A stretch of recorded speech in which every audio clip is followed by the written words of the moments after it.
इस hello good morning. इसके light वाले चैप्टर पार्ट में अवतल दर्पण के उपयोग हो गए थे अपने, इससे जस्ट पीछे वाले पार्ट 2 वीडियो में आ गए हैं। तो इसके नेक्स्ट आगे की वीडियो जो लाइट्स वाला चैप्टर है अपना क्लास 10th का, इसके नेक्स्ट आगे के पॉइंट देखो आ गए। उत्तल दर्पण से प्रतिबिंब का निर्माण।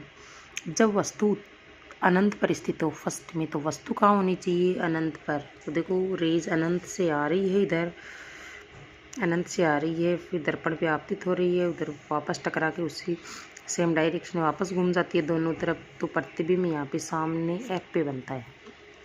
तो देखो प्रतिबिंब दर्पण के पीछे मुख्य फोक्स यानी एफ पर बनता है।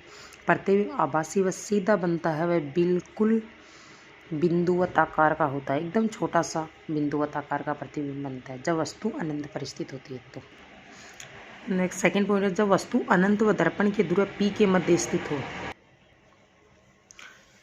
जब वस्तु अनंत व दर्पण के ध्रुव P के मध्य स्थित होती है तो प्रतिबिंब का निर्माण F व C दोनों के बीच में P व F इन दोनों के बीच में यहाँ पे बनता है प्रतिबिंब।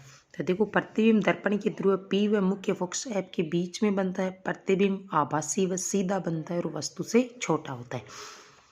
अब देखो उत्तल दर्पण के उपयोग, जो मोस्ट ऑफ एग्जाम में पूछे जाने वाले क्वेश्चनों में से हैं। उत्तल दर्पण के और अवतल दर्पण के उपयोग हर बार एग्जाम में आते हैं। अभी भी जो हाफ ईयरली एग्जाम लगा है 2023 में, उसी में भी इनके क्वेश्चन आए थे। उत्तल दर्पण का उपयोग सामान्यतः वाहनों के पश्च दृश्य दर्पणों के रूप में किया जाता है। जो साइड ग्लास नहीं होते क्या, उनके रूप में उत्तल दर्पण का उपयोग करते हैं।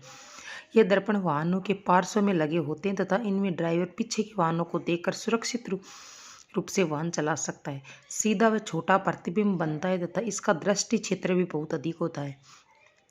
देखो यहाँ से एक बहुत ही अच्छा क्वेश्चन बन रहा है कि उत्तल दर्पण का उपयोग है वो वाहनों में पार्श्व दर्पण के रूप में क्यों किया जाता है। तो क्यों किया जाता है, वहाँ पे आंसर आ जाएगा कि क्योंकि इससे सीधा व छोटा प्रतिबिंब बनता है तथा इसका दृष्टि क्षेत्र भी बहुत अधिक होता है, इसलिए। फिर आगे देखो नेक्स्ट गोलीय दर्पणों द्वारा प्रकाश के परावर्तन के लिए चिन्ह परिपाटी। अब चिन्ह परिपाटी में तो उत्तल और अवतल दोनों ही गोलीय दर्पणों में आते हैं, तो दोनों के हैं ये। गोलीय दर्पणों द्वारा प्रकाश के परावर्तन पर विचार करते समय हम एक निश्चित चिन्ह परिपाटी का पालन करते हैं, जिसे नई कार्तीय चिन्ह परिपाटी कहते हैं। इसे किसके नाम से जाने जाते हैं? नई कार्तीय चिन्ह परिपाटी।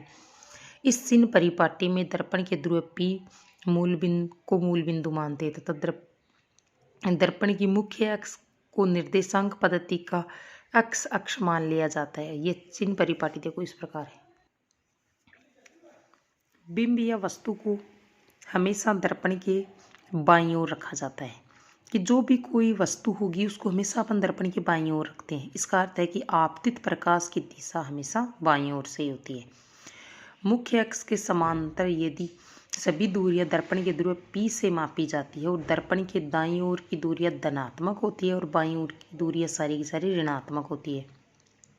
मुख्य अक्ष के लंबवत ऊपर की ओर दूरियां धनात्मक होती है और नीचे की ओर की सारी दूरियां ऋणात्मक होती है। फिर नेक्स्ट आगे का पॉइंट है अपना दर्पण सूत्र। गोलीय दर्पण के ध्रुव से बिंब की दूरी बिंब दूरी कहलाती है। बिंब दूरी को U से दिखाते हैं। तो दर्पण के ध्रुव से प्रतिबिंब की दूरी प्रतिबिंब दूरी कहलाती है, जिसे V से दिखाते हैं। और दर्पण के ध्रुव से मुख्य फोकस की दूरी फोकस दूरी कहलाती है और फोकस दूरी को F से लिखते हैं। इन तीनों राशियों में एक संबंध होता है जो दर्पण सूत्र कहलाता है। देखो U तो है अपनी बिंब की दूरी, V है अपनी प्रतिबिंब की दूरी, F है अपनी फोकस दूरी। इन तीनों के बीच का संबंध 1/F बराबर 1/U प्लस 1/V। और ये दर्पण का सूत्र इंपॉर्टेंट है, कहीं भी न्यूमेरिकल वगैरह में काम में आता है। जितने न्यूमेरिकल वगैरह में दर्पण से रिलेटेड जितने भी आएंगे उसमें सब में दर्पण सूत्र लगता है। तो ये दर्पण सूत्र बहुत ही अच्छे से ध्यान में रखना है। फिर आगे का वीडियो नेक्स्ट